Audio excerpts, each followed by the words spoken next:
Hey golfers, what if I told you your low back pain wasn't coming from your back at all? Does your lower back tighten up halfway through a round so bad that you're just swinging to survive instead of actually playing golf? Maybe you've had days where you striped it on the range, but by hole 12 your back is tightening up. Or worse, you wake up the next morning wondering if you should even play golf again. I've seen this story play out with loads of golfers here in Scottsdale and Phoenix. And here's the thing. It's not your back. It's actually other parts of the body, your hip, your core, your timing of your rotation that can cause this issue. So today we will go through how to fix these major problem areas that cause low back pain and get you playing pain-free. All right, so if you have an issue with low back pain, it's exceptionally trail side low back pain for a righty golfer. That would be your right side. It is very, very common for this to be caused by a swing deviation called reverse spine angle. So all that means is that when you come up and you take a club and you come up into the swing and you're here, instead of coming up and staying with your head over the ball, what reverse spine angle is actually you kind of extend your back to get that club farther back, okay? And the reason that this is so painful is because you go from being in a rotation and an extension to then very quickly rotating the exact opposite way and flexing into what we consider side bending the other way. So you're taking this side of the back and you're opening and putting it back this way, and then you're slamming it shut every single swing you take. So when we have a golfer who has right-sided low back pain, the first thing I'm looking out for is, are they doing reverse spine angle? Now, one of the things that I then get follow-up question is, okay, well, how do I fix it, right?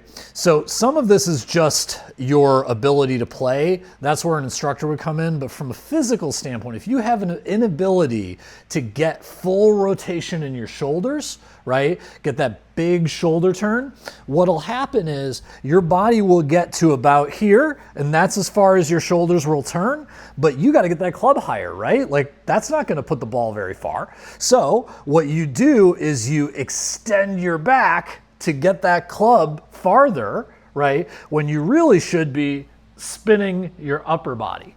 So what I'll show you is a few ways that you can actually improve your ability to turn your shoulders to help your low back. So one of the first things I see with golfers is actually not that the thoracic spine doesn't turn that much. That is a very common problem with people who sit for a living. But it's actually that the shoulder blades stay rounded through the entire swing. Let me show you something. So if I get into this golf posture and I bring my arm up like that, that is a pretty common position, right? Golf swing, you're right about here. But look at the difference if I take my shoulders and I pinch my shoulder blades in the back. See how much farther back my elbow can come, right? So same thing happens in the golf swing.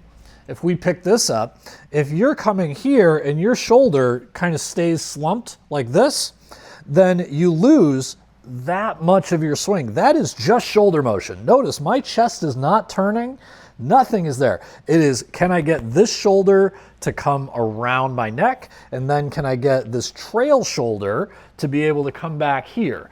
So being able to slot your shoulder back is a pretty important thing when we want to decrease reverse spine angle and decrease the low back pain.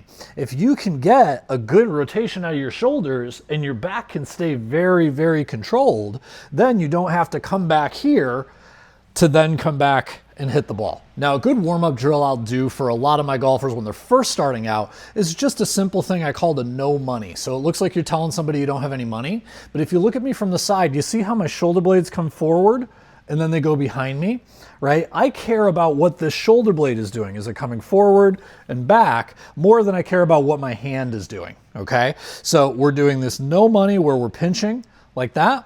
It's a good way to teach your brain, okay, slot that shoulder back. And then you can also do band work for this. So you take a band, you slot your shoulders back, and then you work on some of those rotator cuff strengthening exercises, work on rows where you're really pulling those shoulder blades back. Anything that allows you to pull it back a little bit more comfortably versus just hoping your spine twists. Now we're getting down on the floor for the next one. thoracic spine mobility is a thing, right? So the way that you can check that is you can just sit nice and tight here and see, can I turn my shoulders as far to one side as I do to the other, right? And if you can't do that, or if you feel some restriction, hi Sophie, thank you very much. If you feel some restriction, what you want to do is work on spine rotation. So the best way to do that is you get down like this, hands over here, and then you open as wide as you can. Okay, the goal here is your hips are down, your knee is down, and it's allowing you to stretch the opposite way to be able to turn your thoracic spine, which is your upper back, relative to your lower back, okay? So we can either do this as a nice long hold, right? You can just hang out here and listen to a podcast, I don't care, and then do that. Or you can just go open and close.